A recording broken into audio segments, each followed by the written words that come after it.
Oui, Joseph connaissait profondément et terriblement la croix. Non apprécié, suspecté, chassé, haï, tué, exposé à souffrir directement par ceux de sa propre famille et en conséquence exposé à souffrir aux mains du monde.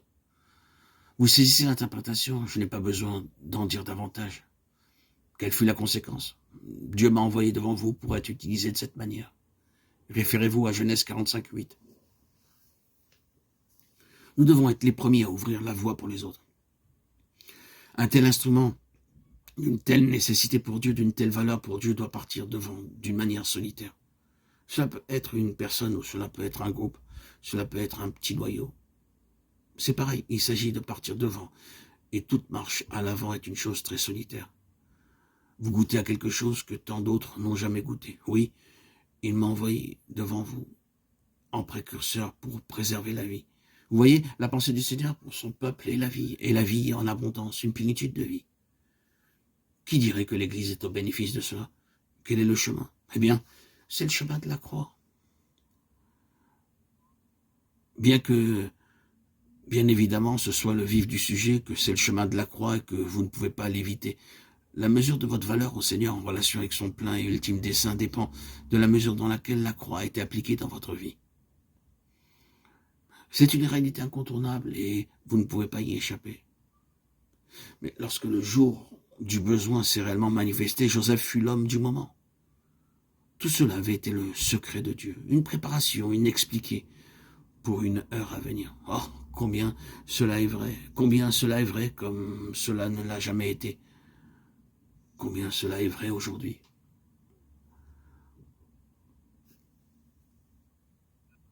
Il y a un cher homme de Dieu en Chine qui aujourd'hui croupit en prison.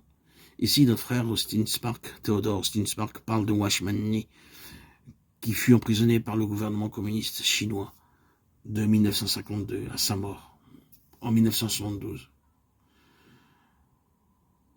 Austin Spark parle de Watchman Nee dans ce qu'il a fait, dans son cheminement. Il a marché devant les chrétiens en Chine. Il a cherché à ouvrir la voie pour la plus pleine pensée de Dieu pour son peuple. Il est passé par une voie par laquelle il a rencontré tous les préjugés, toutes les suspicions, tous les coups durs, toutes les exclusions et l'ostracisme des mains de frères chrétiens et de missionnaires chrétiens. Le jour du débordement est arrivé, le communisme est entré et s'est répandu comme un terrible fléau sur le pays. Et tous les missionnaires ont dû partir et tout remettre à cet homme. Watchman Nee est la clé de la situation. Ils lui ont demandé de poursuivre. Là se trouve une illustration actualisée de cette vérité. Comme Joseph, ici frère Theodore Spark, fait le parallèle avec Watchman Nee, qui était l'homme du moment. L'homme providentiel choisi par Dieu. En ce qui nous concerne, nous marchons tous en tête avec Dieu. Nous continuons tout droit avec Dieu. Et nous devons accepter ce qu'il en coûte d'avancer ainsi avec Dieu, comme ces hommes. Et un temps viendra où nous serons par la grâce de Dieu, ayant été minutieusement crucifiés et traités au sujet de notre propre nature et de nos ambitions, ayant été très très humiliés devant le Seigneur, nous pourrons être comme ces hommes, la clé d'une grande situation, d'un besoin dont Dieu prévoit la venue. Voilà le message. Voilà la fonction d'un Watchman Nee, d'un Joseph, d'un Jacob, d'un Noé. Et ce n'est pas une petite, n'est-ce pas? Immense. Bien que Dieu nous donne la grâce de voir son besoin et le besoin de son peuple, d'accepter tout ce que la croix veut dire afin d'être dans une position disponible pour Dieu. Pas uniquement pour le salut des perdus, mais aussi pour le salut de son propre peuple dans son plein dessein. Ainsi soit-il.